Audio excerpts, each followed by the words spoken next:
Assalamualaikum warahmatullahi wabarakatuh.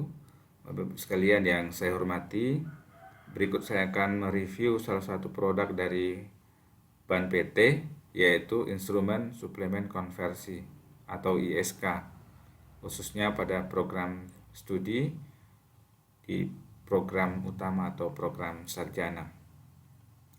Tujuannya pertama adalah supaya kita bisa memahami apa itu ISK. Yang kedua, apa tujuan atau kegunaan dari ISK itu sendiri, dan yang ketiga, supaya kita bisa mendapatkan gambaran umum terkait dengan apa saja butir-butir yang perlu dilengkapi di dalam ISK itu. Nah, di dalam Perban PT nomor 2 tahun 2020 itu disebutkan bahwa ISK adalah instrumen akreditasi tambahan yang digunakan untuk pengambilan keputusan konversi peringkat terakreditasi yang diperoleh dengan instrumen akreditasi program studi 7 standar menjadi peringkat akreditasi baru yang sesuai dengan instrumen APS 4.0. Nah, sesuai dengan Perban PT nomor 2 tahun 2020 itu disebutkan bahwa ISK itu digunakan oleh Bank PT untuk melakukan konversi. Jadi mengkonversi nilai A ke unggul, B ke baik sekali, dan C ke baik. Jadi bagi program studi yang ingin melakukan konversi nilai ya dari A ke unggul, B ke baik sekali, dan C ke baik, dapat menggunakan mekanisme instrumen suplemen konversi ini dan mengajukannya ke Bank PT. Apa saja prinsip di dalam ISK itu? Prinsipnya pertama adalah pemenuhan tiga aspek. Yang pertama adalah pemenuhan syarat perlu terakreditasi. Ya, di situ ada tiga item yang terkait dengan syarat perlu akreditasi, atau ada tiga butir. Yang kedua, syarat perlu peringkat terakreditasi. Itu ada 4 item. Kemudian ditambahkan dengan persyaratan yang merupakan penanda penting pelampauan SNDICT dan transisi menuju outcome based accreditation. Itu ada 3 item. Jadi kalau kita lihat aspek yang dinilai di dalam ISK itu ada 4 aspek besar. Yang pertama adalah terkait dengan dosen, yang kedua kurikulum, yang ketiga sistem penjaminan mutu, yang keempat adalah pelacakan lulusan. Mari kita bedah satu persatu. Yang pertama tentang dosen. Nah, terkait dengan dosen ini ada 3 butir yang harus dipenuhi atau diisi. Yang pertama terkait dengan kecukupan. Kecukupan itu yang dimaksud adalah seberapa banyak jumlah dosen tetap yang ditugaskan sebagai pengampu mata kuliah dengan bidang keahlian yang sesuai dengan kompetensi inti program studi yang diakreditasi. Kemudian yang kedua, kualifikasi. Sini yang dinilai adalah berapa banyak jumlah DTPS yang berpendidikan tertinggi atau doktor ya, pada program studinya. Yang ketiga adalah jabatan akademik. Itu yang dinilai adalah berapa banyak jumlah DTPS yang memiliki jabatan akademik, guru besar, lektor kepala, dan lektor. Dan inilah adalah tabel yang harus diisi oleh program studi ya, sebagai kelengkapan dari ISK. Nah, berikutnya yang kedua yang dinilai adalah kurikulum. Di dalam kurikulum ini ada 3 aspek yang harus dipenuhi. Pertama adalah keterlibatan pemangku kepentingan dalam proses evaluasi dan pemutakhiran kurikulum.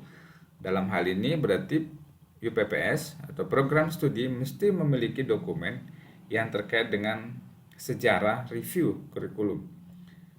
Kemudian yang kedua, kesesuaian capaian pembelajaran dengan profil lulusan dan jenjang KKNI atau SKKNI. Yang ketiga adalah ketepatan struktur kurikulum dalam pembentukan capaian pembelajaran. Nah, kedua ini dapat kita penuhi jika PPS itu memiliki kurikulum ya. Jadi kalau untuk mengisi dua aspek ini adalah syaratnya adalah kita harus memiliki kurikulum program studi atau kurikulum di UPPS. Nah, inilah tabel 2 kurikulum, capaian pembelajaran dan rencana pembelajaran yang harus diisi oleh UPPS atau program studi ya terkait dengan kurikulum. Berikutnya adalah sistem penjaminan mutu. Di sini ada dua aspek yang harus dipenuhi. Pertama adalah sistem penjaminan mutu internal. Di dalam sistem penjaminan mutu internal ini, aspek yang harus diperhatikan adalah ketersediaan dokumen formal, penetapan unsur pelaksana penjaminan mutu internal. Jadi minimal misalnya harus ada SK yang terkait dengan PSMF. Yang kedua, ketersediaan dokumen mutu yang terdiri atas kebijakan SPMI, manual SPMI, standar SPMI, dan formulir SPMI. Dan yang ketiga adalah keterlaksanaan siklus atau pentahapan SPMI yang terdiri dari penetapan standar, pelaksanaan standar, evaluasi standar, pengendalian standar, dan peningkatan standar. Demikian sampai kepada hal-hal yang terkait dengan keberadaan laporan audit, monitoring dan evaluasi, kemudian keberadaan sistem dan perekaman dokumentasi mutu, kemudian keterlibatan pihak eksternal dalam peningkatan mutu. Yang kedua adalah pelampauan SNDIKT. Nah, di dalam penjaminan mutu ini penting juga ya untuk menyertakan standar dan indikator kinerja yang terkait dengan indeks kinerja tambahan. Jadi UPPS atau program studi mesti memiliki indikator kinerja tambahan yang melampaui SNDIKT dan dimasukkan ke dalam tabel ini apa nama standarnya, kemudian indikator kinerjanya apa, kemudian capaiannya di TS dan TS1 berapa, kemudian apa faktor pendukung dan penghambat dalam pencapaian standar, kemudian apa tindakan perbaikan ya jika terjadi ketidakcapaian standar, dan ini harus diukur, dimonitor, dikaji, dan dianalisis untuk perbaikan berkelanjutan. Berikutnya adalah pelacakan lulusan. Nah, di dalam pelacakan lulusan ini ada 4 ya butir yang harus diisi. Pertama, sistem pelacakan lulusan. Yang kedua, waktu tunggu lulusan. Yang ketiga, kesesuaian bidang kerja. Dan yang keempat adalah kepuasan pengguna. Nah, karena itu, untuk mengisi keempat poin ini, UPPS paling tidak harus memenuhi beberapa hal. Pertama, UPPS mesti buat satu tim yang namanya tim survei.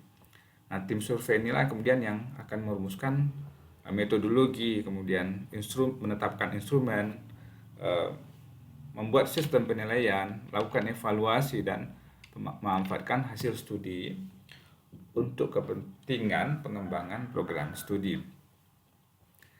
Nah, untuk mengisi tabel 4 ya yang terkait dengan waktu tunggu lulusan, karena itu tim survei tadi atau yang ditunjuk oleh UPPS harus melakukan survei atau tracer study yang kontennya minimal ada 2. Yang pertama terkait dengan ya waktu tunggu lulusan ya dengan format seperti ini ya. Yang kedua adalah kesesuaian bidang kerja untuk mengisi tabel ini dengan format seperti ini, rendah, sedang, dan tinggi. Dan yang perlu diperhatikan juga bahwa di dalam melakukan survei tracer study, TS ya yang disurvei itu adalah TS2, TS4 sampai TS2. Ya, jadi 2 tahun mundur dari tahun sekarang. Kemudian yang tidak kalah pentingnya adalah dalam penentuan responden itu menggunakan rumus seperti ini. Jika jumlah lulusan dalam 3 tahun terakhir TS4 sampai TS2 itu lebih besar atau sama dengan 300, maka presentasi responden minimumnya adalah 30%. Sedangkan jika sebaliknya lebih kecil dari 300, maka presentasinya menggunakan rumus 50% dikurangi total responden dikali 300, dibagi 300 dikali 20%. Nah, ini Nah, hasil survei itu kemudian yang kita gunakan untuk mengisi tabel ini dan mengisi tabel ini. Sedang untuk kepuasan pengguna, ya, responden yang kita pilih juga adalah responden yang sama sebelumnya, ya. Responden pengguna lulusan adalah mereka yang menggunakan lulusan yang sudah kita survei sebelumnya. Ya, ini tabel ini kemudian diisi, dan yang paling penting di dalam survei kepuasan pengguna itu adalah kita harus mencantumkan jenis kemampuan yang 7 ini, bagaimana penilaian atau tingkat kepuasan pengguna terhadap 7 jenis kemampuan ini. Serta juga perlu kita isi bagaimana atau apa rencana tindak lanjut yang akan dilakukan oleh UPPS terhadap penilaian tingkat kepuasan pengguna ini. Nah, Bapak Ibu sekalian, terakhir saya ingin menyampaikan bahwa tabel ini adalah tabel skor minimal untuk konversi peringkat. Nah, bagi program studi yang ingin konversi pada peringkat baik dari C ke baik, maka skor minimal yang harus dipenuhi adalah seperti ini untuk semua masing-masing item. Sedangkan jika ingin konversi dari baik menjadi baik sekali, ini adalah skor minimum yang harus dipenuhi. Ya, kemudian jika program studi ingin mengkonversi peringkatnya dari A menjadi unggul, ini adalah beberapa poin yang harus, ya, minimal yang harus dipenuhi oleh program studi. Bapak Ibu sekalian, untuk download instrumen dan matrik penilaian ISK dapat di-download di website Ban PT atau bisa download di laman website LPM UIN Jambi sebagai berikut, seperti ini. Demikian yang dapat saya sampaikan. Terima kasih atas perhatiannya. Semoga bermanfaat. Wassalamualaikum warahmatullahi wabarakatuh.